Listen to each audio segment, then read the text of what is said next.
Hey, I'm Doug and welcome to Doppler's Gear Garage. In this video, we're taking a deep dive with the 90s Dual Rectifier reissue from Mesa Boogie. This amp does everything I love about my original Rev F and much more, most notably on the orange channel. In the clean rhythm mode, you've got tones that range from silky smooth clean all the way up to a shockingly convincing British plexi vibe that you'll hear in the next demo, which I've affectionately called ACDD. This amp, collectively, with everything that you would expect from a 90s Dual Rec reissue, can do pretty much anything that you want it to do. So it's kind of a one-and-done amp, which is not the case with my original Rev F. So this video is made for essentially three audiences.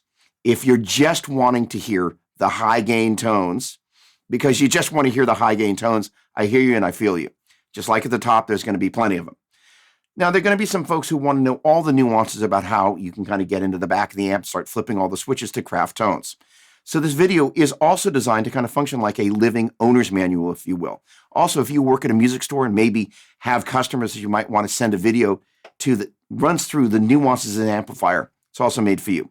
So with that in mind, down below in the description, if you're watching this video on YouTube, I've created liner notes. That is to say, for each of the demos, you're going to have a name like ACDD.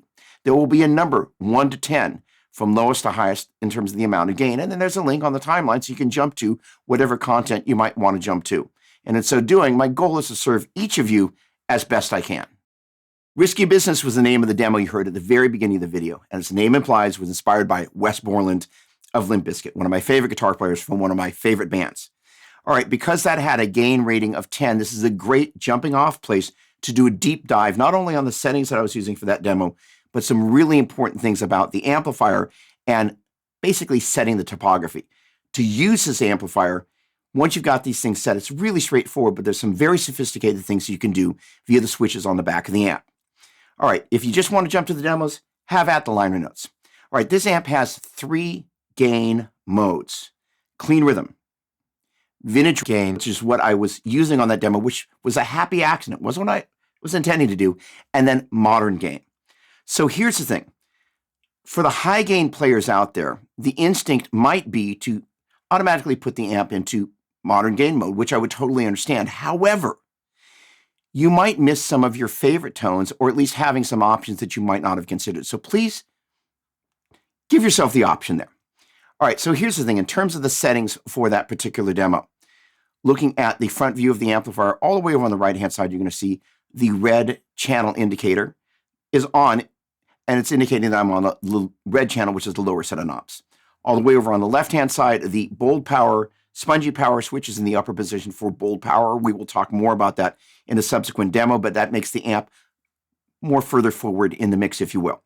A little bit further to your right, you're going to see the yellow loop indicator light is illuminated. I was using my Fractal Audio VP4 in the loop. Actually, technically, I was using it for a 4-cable method, but I was only using a gate in the loop. In case you've never used a gate on a high-gain amplifier, basically what it does, if you have your volume all the way up and you mute the strings, it's going to be inclined to buzz and potentially howl. What the gate does is it basically clamps it down, and is the equivalent of turning the volume control down. I was not using it to basically silence the amplifier. Rather, I was using it to silence the guitar. The amazing thing about this amp, considering the massive amount of gain, especially on that demo, is that it's really shockingly quiet. All right. Now, above the loop indication light is the loop active master control. And this thing is money. Now, on many amps that have a solo boost, which is where most people are going to use this, you're replacing the master volume of whatever channel you're on, and it changes the way the channel sounds and feels. What this does is just allows you to bring the overall level of the amp up and down. We'll talk more about this in the Gretchen Loves Effects demo, but this effects loop in this amp, where the one in my Rev F was a parallel effects loop, this is now a series effects loop, and it is awesome. Gretchen will tell you all about it. All right, so here's the thing. The back of the amplifier there in the rear view, that's where the real configuration magic happens. This is a very straightforward amp to use, but there's some really sophisticated things you can do. All right. On the leftmost side of the amplifier, there is a 2-way toggle switch. In the upper position allows you to manually select the orange channel, the lower position, the red channel. If you're going to use the foot switch, put it in the upper position. Otherwise, the foot switch won't work. Moving over, you have 2 switches, one above the other. The upper switch is the orange channel gain switch. And from this point forward, we're going to call that the upper switch. The lower one is the channel style select switch. Moving forward, we're going to call that the lower switch. Between those switches and how you've got them set, you can do a number of really cool things. Earlier, I mentioned that there are 3 gain modes: clean rhythm, vintage gain, and modern gain. And depending on how you have those switches set, you can make the orange channel sound like the red channel, and the red channel sound like the orange channel. The only exception is the only way to get the clean rhythm sound is to be in the orange channel and with the upper switch pushed over to the right. Pushed over to the left, it enters what's called variable gain mode, which is how you can choose which of the gain modes is going to be selected there. All right, the lower switch in the middle position is the normal position. Basically, that means you can toggle back and forth between clean rhythm and vintage gain on the orange channel, and the red channel by default will be on modern gain. If you flip the lower switch over to the left, that's going to force the orange channel, when it's in variable high gain mode, to be in modern gain mode. And for the demo you just heard, that lower switch was actually over on the right-hand side, forcing the red channel into vintage gain mode. Now, I thought I was in modern gain mode, but I wasn't. And again, the moral of the story is I was loving it. I thought I was in modern gain mode. Really, the truth is I got the amp.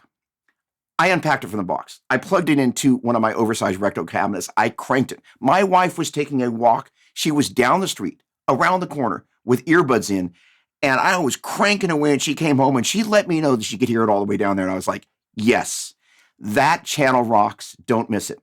All right, there's a little notation about cab clone IR. We're going to talk about that more in the ACDD demo, which you're going to hear now.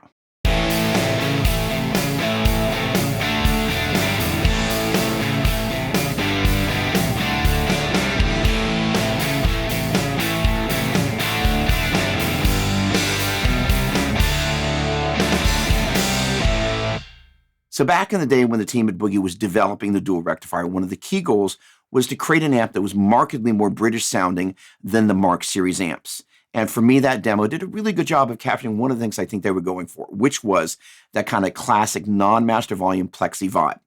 Now, here's the thing. For the settings, going from right to left, you're going to notice that the orange, green, and yellow lights are illuminated, indicating that I'm on the orange channel. I am in, ironically, the clean rhythm mode, and that the loop is engaged, once again, just for a little gate. Now, also, if you look at the far left-hand side, you're going to see the bold power, spongy power switch is in the lower position, indicating that I'm running the amp in variac mode. In the upper position, the amp is running at 120 volts. In the lower position, it's being starved for voltage. It's running more or less right around 93 volts, which means it's going to be a little bit more spongy in response. The mids are going to be a little bit more scooped, and it just has a different feeling. All right. Now, earlier I talked about cab clone IR. In case you don't know, it is a reactive load box that loads IRs, which means the amp thinks and behaves as if it's connected to an actual cabinet. It's a big deal in terms of the response. The other thing is it allows me to kind of fine-tune which cabinet I'm going to use for which demo. The first demo was really appropriate to load the oversized rectifier cabinets. There's a type of resonance you get from those cabinets that is best suited, in my opinion, for more modern music. For that particular demo that I just did, the British cabinets, the traditional cabinets, generally, if you look at the width and height, they are square, and the Mesa Boogie traditional cabinets reflect that. As an end result, they're not quite as deep in terms of the resonance as the standard cabinets and are better suited for that type of demo. Now, one of the things that I've done with these demos is I've notated which cab clone IR setting I'm using, both so you can recreate that if you use cab clone IR, or have some suggestions in mind in terms of which cabinets I would suggest pairing this amp with for these individual styles. All right, so that gets us to Gretchen Loves Effects.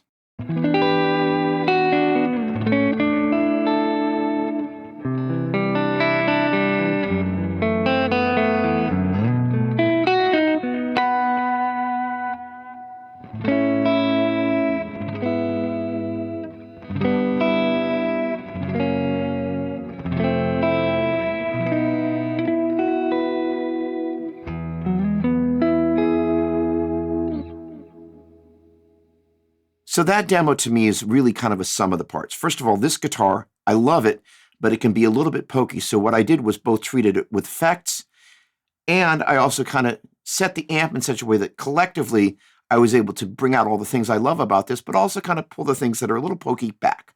In terms of the effects, I was using the Fractal Audio VP4 in the 4-cable method. I was running a compressor on the way into the amplifier, which softens things up. And in the loop, I was running a delay and reverb. Now, normally when I run delay and reverb, I almost always want to do it in stereo because I really miss having that stereo image. But in this particular case, the loop is so transparent, didn't miss it at all, which is actually for me pretty rare. All right, one of the other things is there's a lot of functionality around the loop that we're going to talk about in a moment because there's something more important to talk about. This amp is called the Dual Rectifier for a reason. On the back panel, all the way over on the right-hand side, there's a switch that most people, most of the time, leave that all the way over to the right, which is for silicone diodes. But if you flip it to the left, which is where we were using it, it's for a pair of 5U4 rectifier tubes. And so the thing is that what that does is kind of softens the amp up again. So both on the way in and then inside the amp, kind of taking some of the edge off this guitar. And with the warmth of the effects loop, you kind of get this beautiful wash, but you don't lose the definition of the instrument at the same time. Okay, in terms of the functionality of the effects loop, if you look at the far left-hand side of the back panel, you're going to see a pair of jacks. The upper one mirrors the channel switching functionality of the foot switch jack on the front of the amp. The lower one allows you to foot switch the effects loop on and off. And you can use a traditional foot switch, or you can use something like, well, there you go. You can see it. Well, there it is. Back there, the MIDI matrix, which allows me to then control that in a larger MIDI switching system. All right, so here's the thing. Moving over, you're going to see that there is a 5-position rotary dial for controlling how the effects loop is going to work in combination with either external switching or the individual channels. And this is one of the things that Boogie was so far ahead of the curve on. They were always thinking about what they could do for the player. In the leftmost position, the effects loop is off. Turn it to the next position, it's on for both the orange and red channel. Next position over, just for the orange channel. Next one over, you guessed it, just for the red channel. And the next one over, it's dedicated to being switched on and off with the external foot switches. All right, so here's the thing. This amp just does so much to be able to take a guitar like this and shape the tone, both going into the amp, in the effects loop, and with the topography of the amplifier in terms of the dual rectifier switch there. Just a brilliant piece of technology. That gets us to our next demo, which is Clean ES Silk.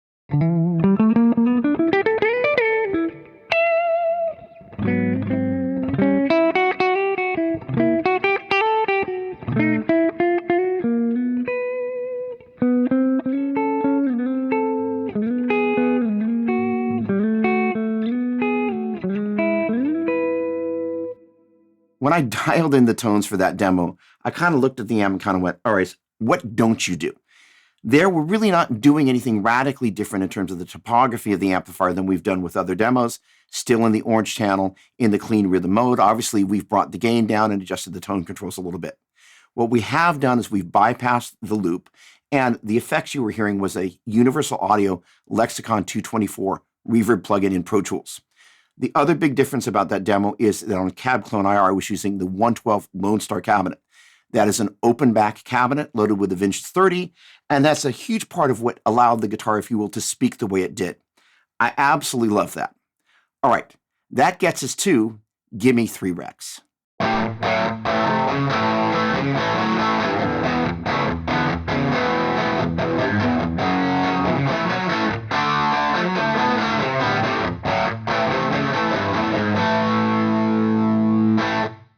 Another really cool thing about this amp is the way it responds to the character of different instruments and really brings that out. While I didn't necessarily expect to get something quite so Lynyrd Skynyrd, when I plugged it in, I was like, oh, I'm pretty close to that Gimme 3 Steps tone. And utilizing the Cab Clone IR in the 112 closed back cabinet kind of dialed in a little bit closer than what I had when I first started. And in turn, then I went over into Pro Tools and I added a kind of a modulation delay there and got something that's pretty darn close. In any case, now it's time for a little JIMI jangle.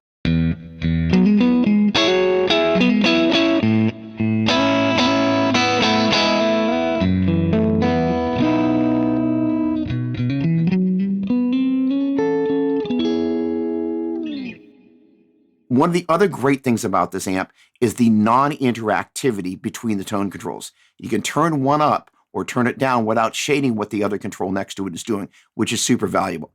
All right, that particular demo is obviously inspired by Jimi Hendrix.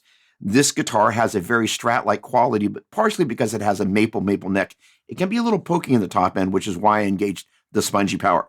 Also, in terms of the IR, that was the 212 Lone Star. That's an open back cabinet. Again, loaded with vintage 30, so that breath on the top end, that IR has a lot to do with it. In terms of the effects you were hearing the Cooper Time Cube delay from Universal Audio, as well as the Lexicon 224.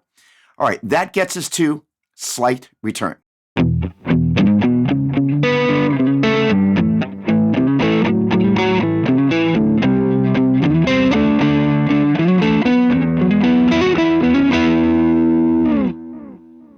Normally, I would not use two Strati guitars back to back for demos. However, in this instance, I wanted to bridge the gap as we moved from the orange channel in clean rhythm mode over to the orange channel in vintage gain mode. Now, I'm not using a huge amount of gain on this particular demo, but the thing is I am doing a number of things that I will traditionally do when I'm using single coil guitars.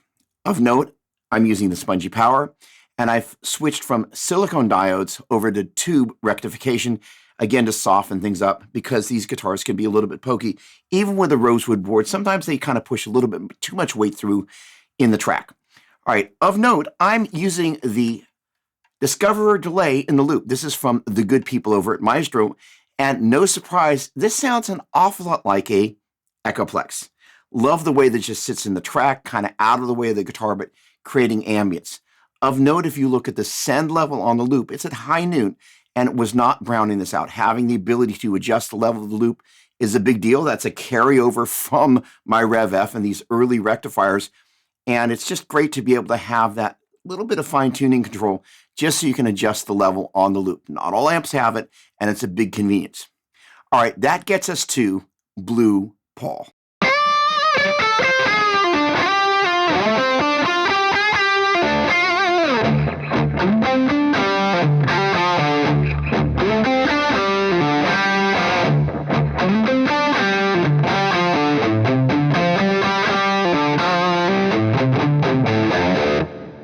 So that's going to be the final demo on the orange channel in vintage gain mode, and that's also going to be the highest gain one.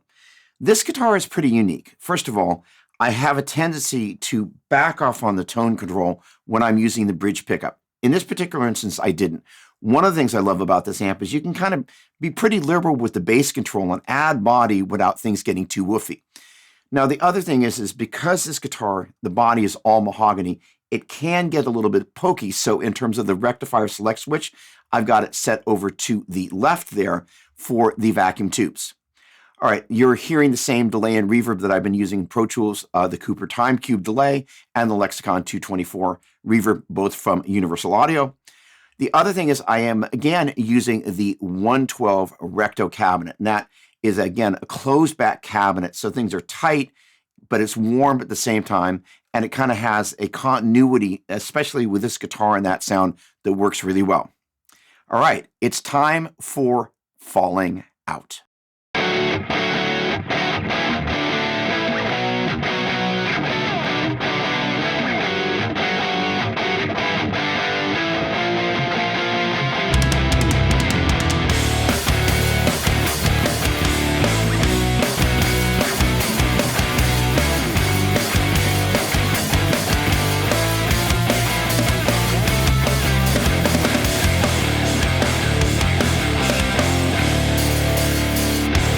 So that one is pretty obviously inspired by Joe Troman and Fall Out Boy, another one of my favorite guitar players and bands. All right, a couple of things are going to happen as soon as I move over to the red channel for something in that vein. I'm going to start using the gate in the loop, which I was. I'm going to start using a IR, or an actual cabinet of the oversized rectifier cabinet. That is to say, the 412 Recto standard. Now, I'm also going to, in this particular case, put the bold power, spongy power switch in the lower position. That spongy power enables the guitars to have a little bit more glue, such that they're not quite fighting with one another. They're kind of marrying with one another. Really important thing that I love to be able to do there. All right, now I will point out that in the video for Sugar, I'm going down. Joe is doing something very interesting with the cabinetry. Now, on the bottom, he's got a horizontal 212 rectifier cabinet. On the top, he's using a rectifier traditional cabinet. And I thought that was a really interesting blend. And conversely, Tom DeLonge of Blink-182 in a number of their videos kind of flips that around. He's using a straight rectifier standard cabinet on the bottom and then a horizontal rectifier cabinet 212 on the top. In any case, that 612 combination is something that I think is really cool. I got to check that out because to date, I haven't had a chance to try that yet. All right, that gets us to Drop D V.